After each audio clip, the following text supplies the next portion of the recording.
말씀으로 아무도 몰라줘도 괜찮습니다. 아무도 몰라줘도 괜찮습니다. 라는 제목으로 말씀을 나눌 때에 하나님께서 은혜 주실 줄로 믿습니다. 제가 자주 하는 말인데요. 좋아하는 말이 있습니다. 주흥아세. 예, 주흥아세. 요즘 MZ 세대들이 말을 줄여서 많이 해요. 예, 뭐 이런 뜻 아세요? 갑분싸. 예, 뭐 갑자기 분위기가 싸해진다. 뭐 이런 말들처럼 줄여서 그렇게 이제 하는 말들을 MZ 세대들이 많이 사용합니다. 요즘 이제 우리의 자녀 세대들이죠. 우리 자녀 세대들과 이야기하다 보면은 한 번씩 얘가 뭔 말을 하는지 뭔 외계어를 하는 듯한 느낌, 그런 느낌을 받을 때가 있어요. 그래서 저도 한 번씩 줄여서 이야기합니다. 주흥아세. 주님은 흥하고 나는 쇠하여 지리라. 그래서 저는 주흥아세, 이 네 글자가 저의 목회 철학이고요. 제가 평생에 하나님 품에 안길 때까지 추구하는 제 삶의 가치입니다. 주님은 흥하고 나는 쇠하여 지리라. 연극이나 영화를 보다 보면은 그런 이제 조연들이 나오죠. 주인공들 못지않게 조연들, 그렇게 비중 있는 조연들이 그렇게 연극이나 영화에 아주 중요한 역할을 감당하기도 합니다. 그런 주인공만 있다면은 이 영화나 연극이 풍성해질 수가 없죠. 그렇게 주인공 옆에서 코믹하게, 때로는 주인공이 더 드러나게 연기해주는 그들을 통하여서 영화나 연극은 더 풍성하게 또 더 감동적으로 만들어지게 된다라는 것입니다. 어떠한 작품이 빛나는 것은 주인공도 중요하지만은 주인공을 빛나게 하는 엑스트라 또 스텝들이 있기에 그 드라마나 영화나 연극이 가능하다라는 것이죠. 우리가 대략 한 2시간 정도 되는 영화 한 편을 보기만 해도요. 우리가 영화를 볼 때는 그 주인공들 또 조연들에게 심취해서 그들만 주목하지만은 그 영화의 두 시간의 영화를 만들어내기 위하여서 카메라맨 또 마이크를 잡고 있는 뭐 음향 감독이라고 해야 될까요? 음향 감독들, 그리고 화면을 편집하는 그런 영상 편집자들, 또 효과음을 담당하는 자들, 음악을 담당하는 자들, 또 대본을 쓰는 자들, 하여튼 수많은 사람들이 함께 협력할 때에 아름다운 또 감동의 한 편의 영화나 연극이 나온다라는 것이죠. 만약에 그런 무대 뒤에 사람들이 없다면은 드라마는 쉽게 만들어질 수가 없는 것입니다. 그러기에 그 엑스트라나 조연들은 어찌 보면은 무대 뒤에 영웅과 같은 사람이다라고 이야기할 수가 있습니다. 앞에 드러나는 사람들만 영웅일 뿐만 아니라 무대 뒤에서도 보이지 않게 그 주인공과 조연들을 드러나게 해주는 사람들이 있기에 바로 그 무대 뒤에 영웅들이 있어야지만 한 편의 영화가 나오는 것이죠. 자, 오늘 본문은 바로 무대 뒤에 영웅과 같았던 레위인들의 삶에 대하여서 우리에게 소개해주고 있습니다. 이 레위인들의 삶이 어떠했는지를 살펴보면서 우리가 은혜를 나누고자 합니다. 이스라엘 백성들이 출애굽을 하고 나서 1년 정도, 민수기가 기록될 때쯤에 1년 정도의 시간이 흘렀습니다. 애굽의 노예 상태로 있던 그들에게 이 시내산에서의 1년 동안 출애굽을 하고 나서 시내산으로 들어와서 이 시내산에서 지내는 1년 동안은 이스라엘 백성들에게 하나님께서 주신 율법을 통해서 하나님의 백성들의 정체성이 무엇인지, 그리고 출애굽시키신 사명, 그 이유가 무엇인지 레위기라는 율법을 통해서 하나님께서는 이스라엘 백성들의 정체성과 사명 교육을 철저하게 시키셨던 것입니다. 1년 동안이나 그렇게 교육을 시켜주셨던 것이죠.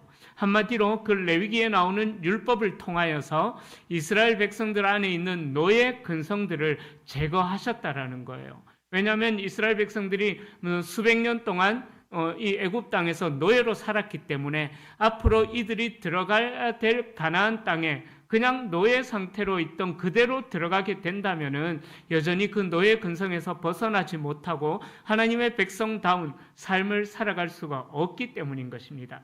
그래서 하나님께서는 시내산에서 1년 1개월 동안 이스라엘 백성들이 머무를 때에 율법을 주셔서 그들을 철저하게 교육시키고 사명이 무엇인지 알게 해주셨다라는 것입니다.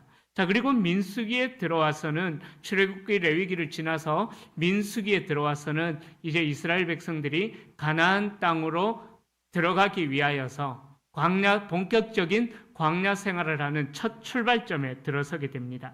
그런데 출애굽할 때와는 이제는 완전히 다른 상태예요. 출애굽할 때는 노예 상태로 있다가 나왔지만은 이제 민수기에서 가나안 땅으로 향하여 출발할 때는 정예 군사들, 싸움에 나갈 수 있는 정예 병사들이 필요했다라는 거예요.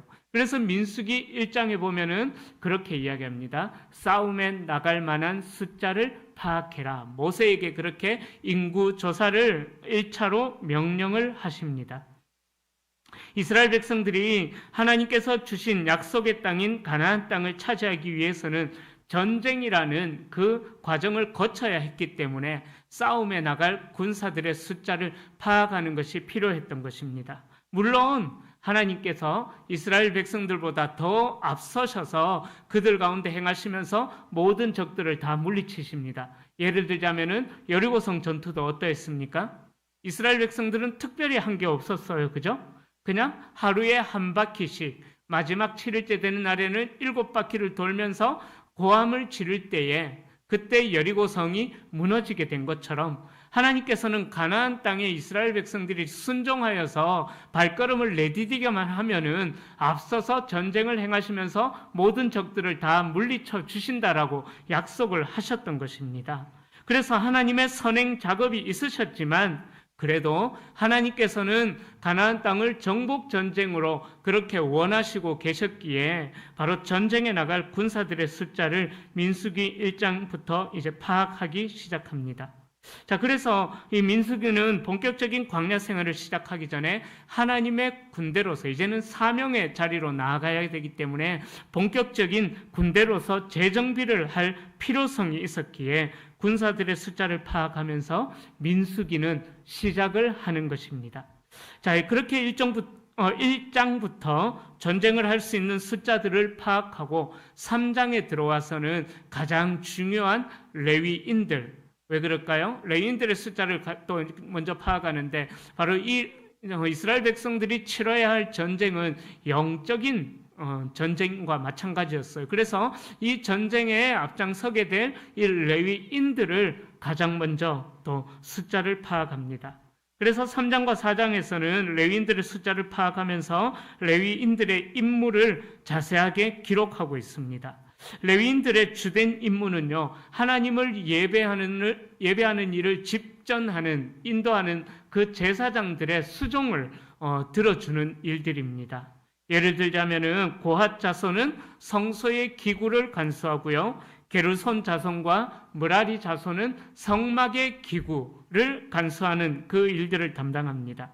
자, 그렇게 이 레위인들 고핫, 게르손, 므라리 이 세 자손들은 성막의 기구를 또 성소의 기구를 관리하고 성막을 치고 거두고 성막을 나르는 그런 성막과 관련된 일을 이 레위인들이 담당을 하게 됩니다.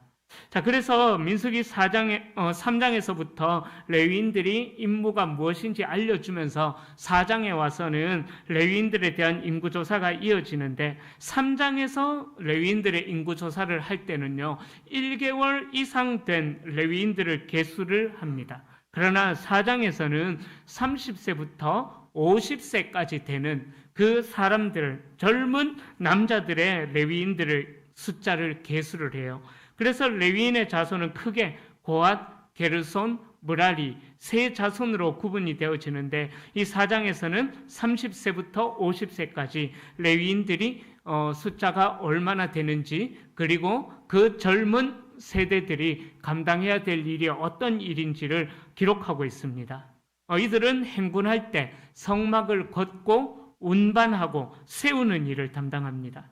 그래서 좀 힘을 써야 되는 일들이기 때문에 30세부터 50세까지의 건장한 젊은 남자들의 숫자를 파악합니다.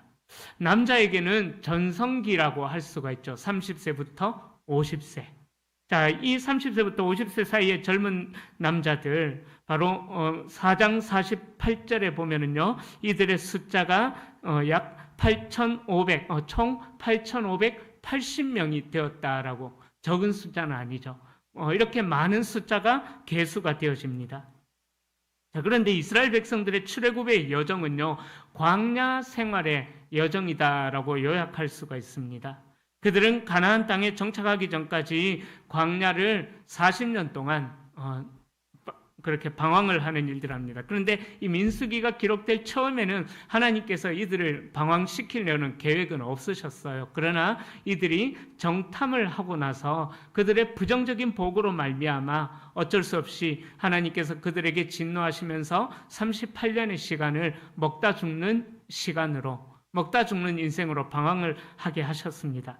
자, 그렇게 가나안 땅에 정착하기 전까지 이 광야 생활 40년 동안을 광야에서 보내게 되는데, 이들이 광야에서 이동할 때가 되면은 이 레위인들은요, 이 8,580명의 인원들은요, 자신의 짐이 아닌 성막과 관련된 물건들을 어깨에 메고 다음 하나님께서 명령하는 수경지까지 이동을 하는 그런 일들을 담당합니다.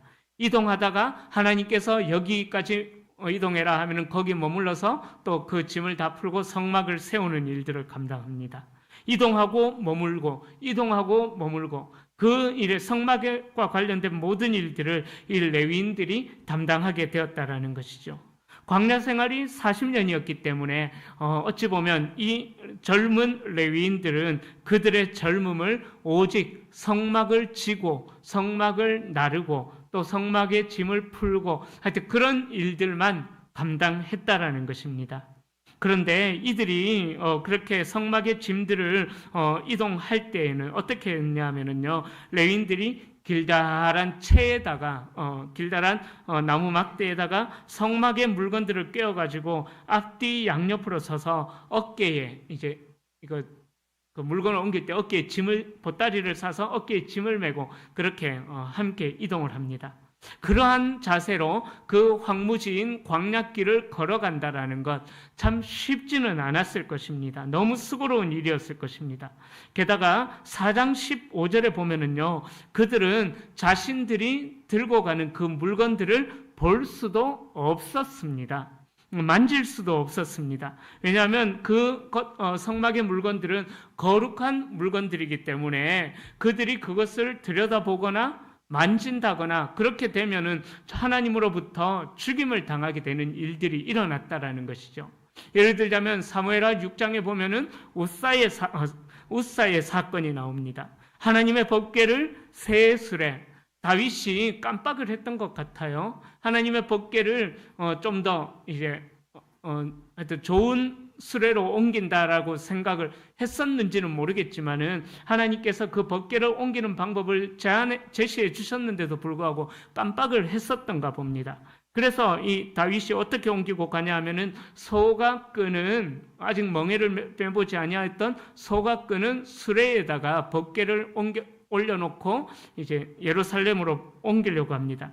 그런데 이 소들이 나곤의 타작마당에 이르렀을 때에 그 법궤를 끌고 가던 소들이 막 펄쩍펄쩍 뛰기 시작하는 거예요. 잘 아시죠? 그래서 이 법궤가 떨어지려고 하니까 누가 그 법궤에 상한다라고 할까요? 상함을 막기 위해서 누가 손을 댔죠? 우사라는 사람이 손을 댑니다. 그런데 하나님의 뜻은 법궤가 그냥 땅에 떨어져 버리는 것이었거든요. 하나님께서 법궤를 그렇게 옮기기를 원하지 않으셨거든요. 다윗이 그 사실을 잊어버렸는지는 모르겠지만은 하여튼 그렇게 해서 떨어지려고 할 때에 그 법궤를 보호하기 위해서 그 법궤를 붙들었던 우사가 그 자리에서 죽임을 당하는 그런 일들이 일어나죠. 자, 바로 그런 일들 때문에 이 레위인들은 자기들이 메고 가는 그 성막의 물건들을 만질 수도 없고 또 성막 안을 들여다볼 수도 없었다라는 것입니다. 그들은 성막 주위에 진을 치고 살았고 성막을 메고 나르는 일들을 하였지만은 4장 20절에 나오는 말씀처럼 잠시라도 들어가서 성소를 보지 말라, 그들이 죽으리라. 그런 두려움이 이들에게 있었기 때문에 그 성막 안을 들여다볼 수도 없고 성막의 기구들을 만질 수도 없었습니다.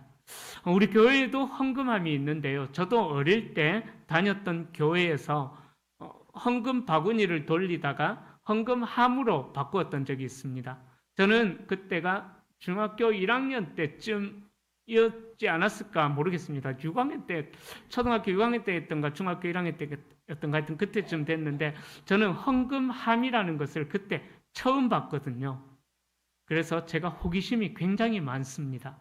그래서 그 헌금함에 헌금을 넣는 구멍이 있잖아요. 그죠?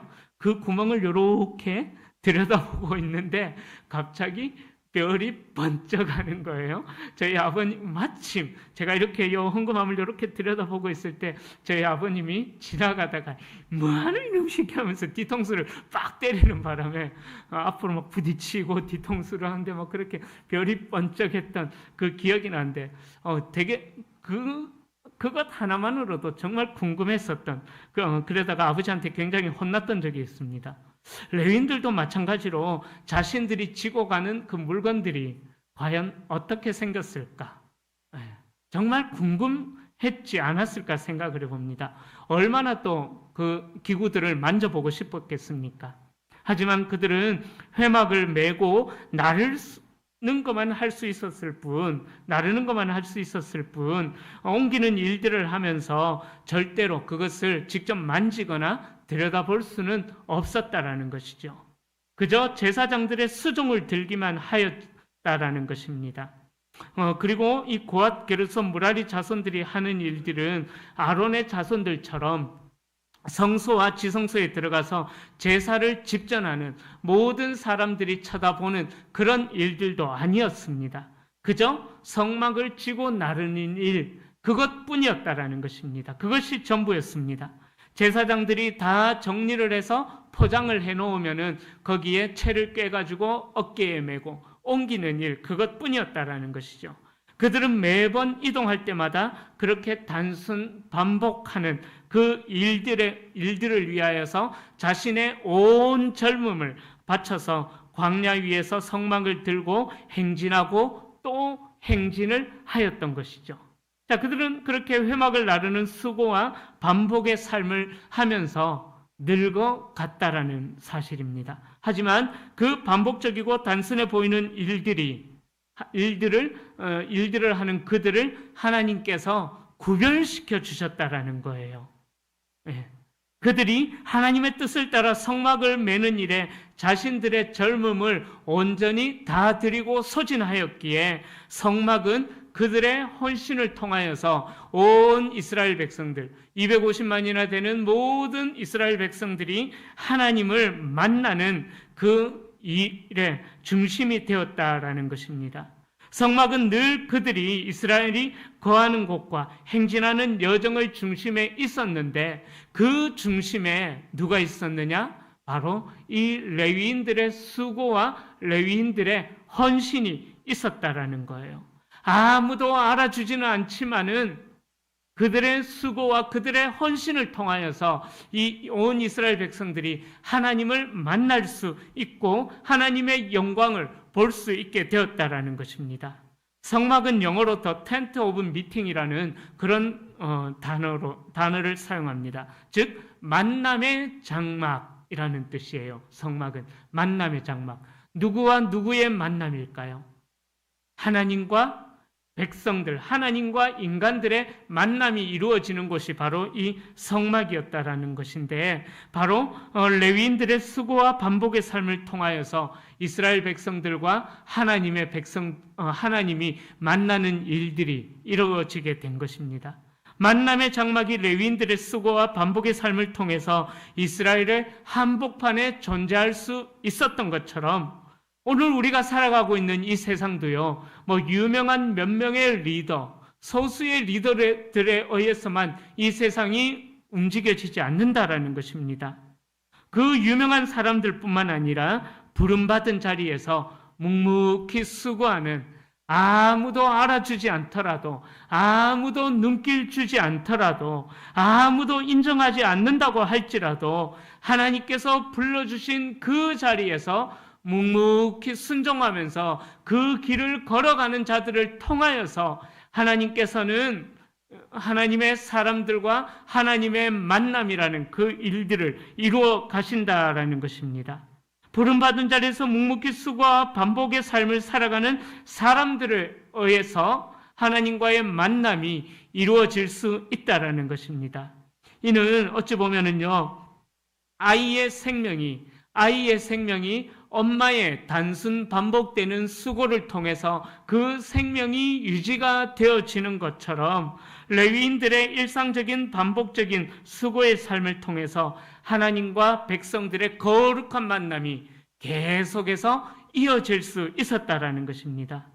일반적으로 사람들은 성막을 생각할 때에 보통 성막의 주인공처럼 보여지는 아론부터 시작해서 아론의 후손들만 생각합니다. 바로 예배를 집전하고 그 제사를 인도하던 아론과 아론의 후손인 제사장들만 생각할 수 있습니다. 하지만 이 민수기 4장부터 나오는 이 본문은요, 하나님과 이스라엘 백성들의 만남이 가능하도록 그 일을 위해서, 성막을 위해서 묵묵히 수고하고 헌신하였던 그 사람들이 있었다라는 것을 하나님께서는 오늘 본문을 통하여 분명히 기록하고 있습니다. 이 레위인들의 삶을 보면은요, 처음에 말씀을 시작하면서 드렸던 말씀처럼 바로 무대 뒤에 영웅과 같은, 비록 엑스트라 조연들일 뿐이었지만은 그러나 이들은 무대 뒤에 영웅과 같은 그러한 자들이었다라는 것입니다. 무명의 8,580명의 이 레위인들이 있었다라는 것을, 이 무명의 8,580명이 있었기에 하나님과 이스라엘 백성들의 만남이 가능했다라는 거죠. 자, 레위인들이 감당해야 될 사명을 구체적으로 소개하는 오늘 이 본문은요, 하나님의 나라를 이루어내고 하나님의 나라를 살아가는 우리들에게도 충분히 적용을 해볼 수가 있습니다. 제사장들은 제사를 주관하는 일을 감당합니다. 그리고 고앗 자손은 지성물을 운반하는 일들을 감당하고, 게르손 자손은요 성막의 휘장들과 덮개를 운반하고요, 므라리 자손은 말뚝과 기둥과 받침을 운반하는 그런 일들을 감당합니다. 자, 레위인들이 각기 맡은 책임을 성실히 수행하고 나머지 지파는 전투에 참여하는 것이죠. 하나님께서 약속하신 땅을 정복하기 위해서 전투를 하는 그 사람들만 필요했던 것이 아니라 그렇게 다른 일들을 감당해주고 맡아줄 사람들이 있었기 때문에, 또 각자의 책임을 성실히 수행할 수 있었기 때문에 가나안 정복이 이루어질 수 있었다라는 사실입니다. 여러분, 고앗, 게르손, 므라리 자손들의 임무는 비록 눈에 띄는 임무는 아니었습니다. 그러나 절대로 귀하지 않은 임무가 아니라는 것입니다. 각 자손이, 고앗, 게르손, 므라리 자손이 맡은 임무 중 하나라도 소홀히 한다면은 성막은 세워질 수도 없는 것이고요, 또 제사도 드릴 수가 없다라는 것이죠. 마찬가지로 하나님의 나라를 위한 사역에서 귀하지 않은 일은 한 일도 없다라는 것입니다. 우리 교회도 마찬가지입니다. 더 귀한 사역, 아니면 별것 아닌 사역, 하찮은 사역, 이런 구분이 없다라는 것입니다. 그러기에 우리에게 맡겨진 모든 사역들이, 또 우리에게 맡겨진 하나님의 교회를 세워나가는 이 아름다운 일들이 어떠한 일들이든지 간에 무엇이든지 감사함으로 받고 귀하게 여기며 하나님께서 내게 맡기신 일을 최선을 다해서 감당해내야만 합니다. 뿐만 아니라 나의 일만 소중한 것이 아니라 다른 성도의 일도 소중하다라고 인정해 줄 수 있어야 하는 것입니다. 다른 지체들의 일들도 귀하게 여기면서 서로 감사해야 되는 거예요. 그럴 때 하나님 나라의 일이 아름답게 이루어진다라는 것입니다. 여러분, 일들을 감당하다 보면은요, 먼저 그 일들을 많이 경험하셨던 분들 계시죠? 그 일들을 먼저 많이 경험해 보신 분들은 그 일들을 처음 하는 분들을 바라볼 때 비록 좀 안타까운 마음들이 들 수도 있습니다. 저도 30여 년 목회 생활을 하다 보니까는요, 후배 목사님들을 볼 때마다 아유, 이 일들을 이렇게 해서 어떡하느냐 그런 생각이 들기도 합니다. 예. 그러나 그런 생각이 든다라고 해서 하는 일들을 그 사람들의 일들을 뭐 핀잔하거나 책망해서는 안 된다라는 것이죠. 먼저 그 일들을 많이 경험해봐서 그 일들을 할 때 숙련된 성도님들은요, 처음 하는 성도님들이 실수할 때, 아이고, 막 그거를 왜 그렇게 해가지고, 내가 뭐라 했노? 그래서는 안 된다라는 거죠. 그 실수가 있을 때 어떻게 해야 될까요? 그럴 수도 있지. 그럴 수도 있지. 오히려 더 격려하고, 오히려 더 지지해주고, 실수한 사람들은 그 실수한 것 때문에 스스로 주눅이 들어있어요. 그런데 그따가 막 불난 집에 기름 갖다 붓는 것처럼 와락 쏟아내면은 애가 때리쳐뿌라 하면서 내가 내조차고 일을 하냐면서 오히려 분쟁만 일어나게 된다라는 거죠. 그러기에 경험 많으신 우리 성도님들은, 젊은 성도님들이 또 그 일을 처음 감당하는 성도님들이 그 일을 감당할 때 실수가 있을 때에 오히려 더 격려해주고 더 세워줘야만 한다라는 것입니다. 우리 교회 부교육자님들이 있습니다. 다 저만큼 사역을 오래 하신 분들입니다. 다 저만큼 오래 사역을, 저와 나이 차이가 얼마 나지 않기 때문에 오래 사역하신 분들입니다. 그러나 제가 담임 목사의 위치에 있다 보니까는 한 번씩은 제 마음에 들지 않는 부분들이 있기도 합니다. 그러나 제가 어지간해서는 하여튼 그렇게 불편함들을 어지간해서는 많이 표현 안 하고 그냥 좀 넘어가는 그런 때도 있습니다. 저도 아직 좀 다듬어지지 않아서 한 번씩 화를 낼 때도 있기는 합니다. 솔직하게 화를 낼 때도 있지만은, 그러나 어쨌든 온유함으로 그 일들을 다시 또 정리하면서 감당하는 그런 함께하는 공동체의 사역을 저는 감당하려고 합니다. 마찬가지죠. 우리 성도님들도요, 그런 마음으로 우리 연약한 성도님들을 돌아봐야 하는 거예요. 다른 지체들의 일들도 귀하게 여기면서 서로 그래도 너가 그 일들을 감당해줘서 고마워 라고 격려해야만 된다라는 것입니다. 우리 한 목사님 참 많은 일들을 감당하고 있습니다. 저희 교회는 사찰 집사님이 없어요. 그죠? 사찰 집사님이 없기 때문에 우리 한 목사님이 거의 사찰 집사님의 역할까지 다 감당하고 있어요. 그러니까 얼마나 참 많이 바빠요. 그래서 저도 격려해 주시지만은 우리 한 목사님 또 우리 다른 전사님들 많이 격려해 주십시오. 오늘도 이 정화조 푸고 나서 그 뒤처리한다고 정말 고생 많이 했거든요. 우리 한 목사님. 저도 보니까 벌레가 많이 있길래 오늘 난생 처음으로 그 일을 해봤습니다. 실리콘 들고 가서 땜빵하는 일. 남자 화장실에 들어가서 누가 이렇게 해놨노? 이야기하지 마십시오. 제가 했습니다. 미리 말씀드립니다. 실리콘을 떡칠을 해놨습니다. 하여튼 용서해 주시죠. 처음 해봤는데 하여튼 좀 어설픕니다. 그러나 그래도 하여튼 잘 감당해놨네. 우리 진성금 장로님 보셨거든요. 낮에 오셔가지고 하여튼 잘 감당해놨네. 하여튼 좋은 말 해주시기를 바랍니다. 자, 그렇게 부족한 부분들이 있더라도 서로 격려하면서 세워가는 공동체가 되어야 된다라는 거예요. 어느 누구도 귀하지 않은 사람이 없고 하찮은 분들이 없다라는 것입니다. 최선을 다해서 감당하는 그 일들을 서로 귀하게 여기면서 존중해 줘야 된다라는 거예요. 하나님께서는 그렇게 그리스도의 몸인 교회를 건강하게 세워가기 위하여서 개개인마다 은사라는 것을 주셨습니다. 하나님께서 주신 은사대로 많은 분들이 우리 대구 성도 교회를 위하여서 수고해 주시고 헌신해 주셔서 너무 감사를 드립니다. 지금 이 시대도 하나님의 일들을 감당하는 사람들은 그렇게 서로 협력하면서 하나님의 일들을 감당해 나가야 하는 것입니다. 고린도전서 12장 4절부터 6절에서는 이렇게 말씀해요. 은사는 여러 가지나 성령은 같고 직분은 여러 가지나 주는 같으며 또 사역은 여러 가지나 모든 것을 모든 사람 가운데서 이루시는 하나님은 같으니.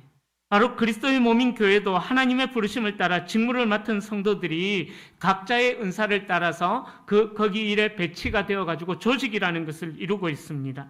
이 일들은 하나님께서 맡겨주신 일들입니다. 일의 종류만 다를 뿐 모두가 다 하나님께서 보시기에 귀하고 소중한 사명인 것입니다. 그러기에 어떤 일이든 하나님의 질서를 따라서 협력해야 되고요. 또 아무도 알아봐 주지 않는 곳에서 서로 협력하면서 묵묵히 하나님께서 주신 감동에 따라서 순종함으로 충성을 다해 나가야 하는 것입니다. 자, 그렇게 묵묵히 감당해 나갈 때에 하나님께서는 우리들을 향하여서 잘하였도다 착하고 충성된 종아, 내가 주인의 즐거움에 주인의 식탁에 참여할지어다, 그러한 은혜를 허락해 주실 줄로 믿습니다. 또 고린도전서 4장 1절부터 2절에서는요 이렇게 말씀합니다. 사람이 마땅히 우리를 그리스도의 일꾼이요 하나님의 비밀을 맡은 자로 여길지어다. 그리고 맡은 자들에게 구할 것은 충성이니라. 아멘. 맡은 자들에게 구할 것은 충성이다라고 고린도전서 말씀에서 분명하게 이야기하고 있습니다. 여러분, 충성이라는 것 성령의 열매일까요? 아닐까요? 그죠? 충성도 성령의, 우리 그리스도인들이 성령 받은 그리스도인들이 맺어야 할 성령의 열매들이라는 것입니다. 자, 이 충성에 해당하는 고린도전서 4장 1절에 나오는 이 충성에 나오는 이 말씀, 헬라어 피스토스라는 단어는요, 믿을만하다라는 뜻이에요. 믿을만하다. 히브리어로는 네만이라는 단어를 쓰는데 든든한 기둥으로 받쳐준다, 이런 의미가 있습니다. 그러니까 바로 이 아만이라는 히브리어에서 파생된 단어인데요. 이 충성에 해당하는 이 네만이라는 이 단어를요, 현대어 성경이죠, 표준 세번역 성경에서는 충성이라는 단어 대신에 신실성이라는 단어를 사용하고 있어요. 자, 그러니까 충성이라는 단어는 신실성이라는 그런 의미. 저는 그 표준 세번역의 번역이 더 원어의 의미에 더 가깝다고 보고 있습니다. 그러니까 충성이라는 말은요, 결과보다는 과정이 더 중요하다라는 거예요. 양보다는 질이 더 중요하다라는 마음의 자세이기 때문에 그렇게 신실성으로 번역을 한 것입니다. 그러기에 충성의 진정한 의미는 주인의 마음을 품고 주인처럼 일하는 것이 충성이다라는 거예요. 솔직하게 오늘 남자 화장실에 들어갔을 때 벌레가 오늘 퍼냈기 때문에 정화조 이야기를 해서 죄송합니다.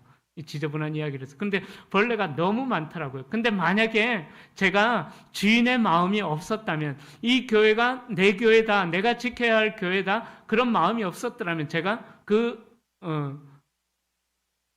전쟁과 같은 그 자리에 안 들어갔을 거예요. 그러나 사랑하는 마음이 있기 때문에 들어가서 그 일들을 감당해내는 거죠. 그런 마음이 바로 이 신실성이다라는 말의 의미입니다. 바로 우리를 다스리는 분은 하나님이시기에 우리가 주인은 아니기에 우리는 하나님의 일을 맡은 청지기이기에 그 신실한 마음으로 교회의 구석구석을 돌아보면서 그 일들을 감당해내야 된다는 것입니다. 그래서 에베소서 6장 6절과 7절에서도 이렇게 말씀합니다. 하나님의 일을 감당할 때에 어떤 자세로 감당해야 되느냐? 눈가림만 하여서 사람을 기쁘게 하는 자처럼 하지 말고 그리스도의 종들처럼 마음으로 하나님의 뜻을 행하고 기쁜 마음으로 섬기기를 주께 하듯 하고 사람들에게 하듯 하지 말라라고 에베소서에서도 분명하게 이야기하고 있습니다.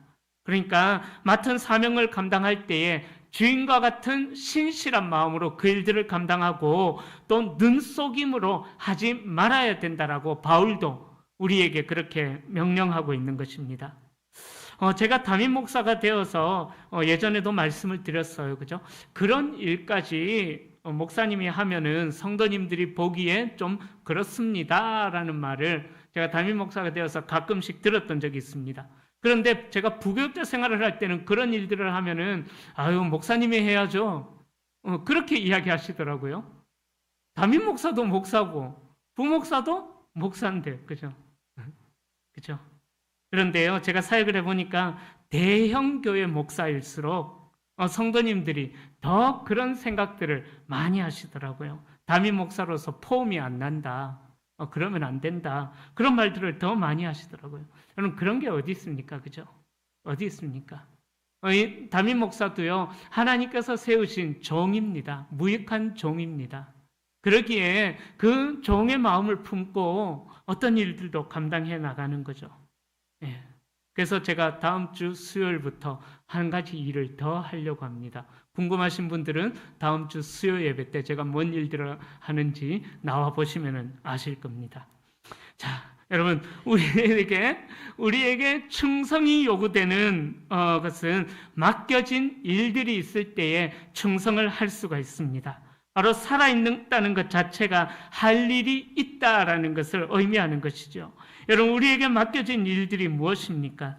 교회에서뿐만 아니라 가정에서도 또 직장에서도 또 여러분들이 속한 모든 공동체 가운데에서도 하나님께서 여러분들만이 할 수 있는 일들이 있기에 그 일들을 여러분들에게 맡겨주신 줄로 믿습니다.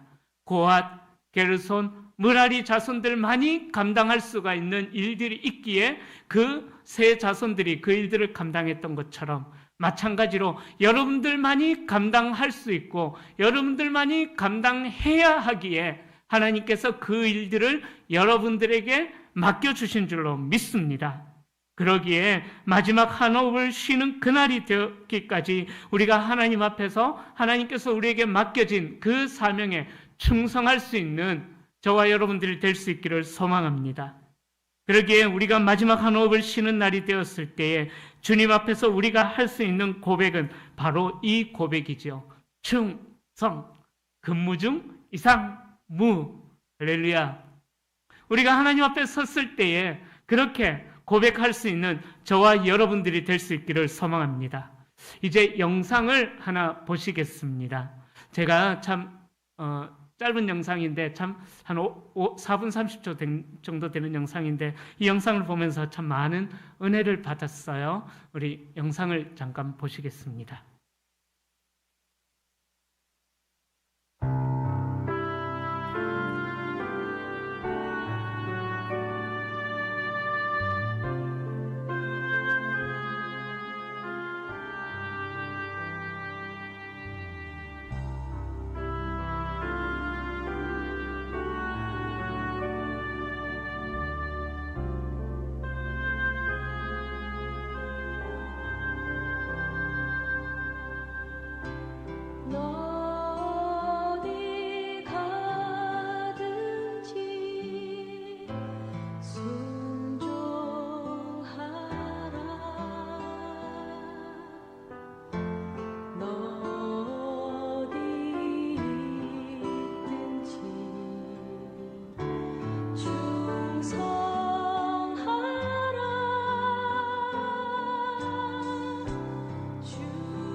네, 불 켜주실래요? 네. 하나님께서는요, 모세와 같은 그런 이스라엘 지도자를 부르시기도 하셨고요. 또 아론과 같은 제사장을 세우기도 하셨지만 하나님께서는 8,580명이라는 훨씬 더 많은 레위인들을 세우셔서 당신의 소유로 삼으시고 수고와 반복의 삶을 살아가게 하셨습니다. 그 삶은 비록 사람들이 알아주는 유명한 삶이 아닐 수도 있습니다.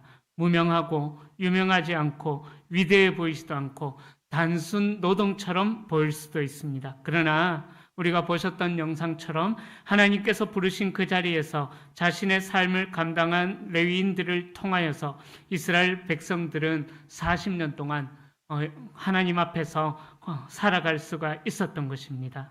하나님께서 사랑하시는 우리 성도님들, 오늘 우리의 삶이 사람들이 보기에 어떠할지는 모르겠습니다. 하지만 여러분들의 삶의 자리가 어떠하든지 간에 하나님께서 저와 여러분들을 그 자리에 부르시고 레위인들처럼 그 삶을 살게 하셨다면 하나님의 뜻이 이루어지는 그 반복된 자리는 바로 여러분들이 지금 살아가고 있는 이 삶의 자리인 줄로 믿을 수 있기를, 또 기억할 수 있기를 소망합니다. 그 일상의 반복 속에 하나님을 만나는 길이 있음을 기억하시기를 바랍니다. 이제 말씀을 정리합니다. 여러분, 거룩한 사명은요, 함께 하나님의 일들을 이루어가는 것입니다. 거룩한 사명의 삶은요, 수도원이나 사막에 홀로 떨어져서 경건 훈련에 힘쓴다고 이루어지는 것이 경건이 아닙니다. 거룩이 아닙니다. 비록 가치가 적어 보이는 일이라고 할지라도 최선을 다해서 그 일들을 감당할 때에, 협력할 때에 하나님의 일은 아름답게 이루어지게 된다는 것입니다. 여러분, 기억하십시오. 사명은 짐이 아니라 특권입니다. 사명은 짐이 아니라 특권입니다. 그러기에 거룩도 함께 이루어 나가는 것입니다. 무엇보다도 무명하다고 할지라도 하나님께서 허락하신 수고와 반복의 삶을 마다하지 않으신 예수님의 삶을 기억하셔서 우리도 수고와 반복의 삶을 마다하지 않고 그 수고를 통해서 우리 모든 사람들이 하나님을 만나는 그러한 은혜의 통로로 살아가는 저와 여러분들, 그러한 은혜의 삶을 살아가는 저와 여러분들이 다 되시기를 예수님의 이름으로 간절히 축원합니다.